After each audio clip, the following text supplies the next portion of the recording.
Praise the Lord. Today's blessing was, నీ తండ్రి అయిన అబ్రహాముతో నేను చేసిన ప్రమాణం నెరవేర్చి ఆకాశ నక్షత్రంలో నీ సంతానం విస్తరింపజేసి ఈ దేశములన్నీ నీ సంతానములకు ఇచ్చాను.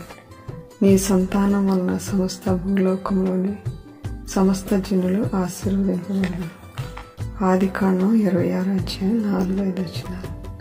And I will make your descendants multiply as the stars of heaven.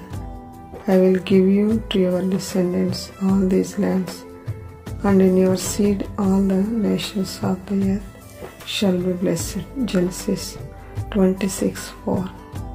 और पृथ्वी की सारी जातियों तेरे वंश के कारण अपने को धन्य मानेंगी. उत्पत्ति 26:4. May God bless you. Amen.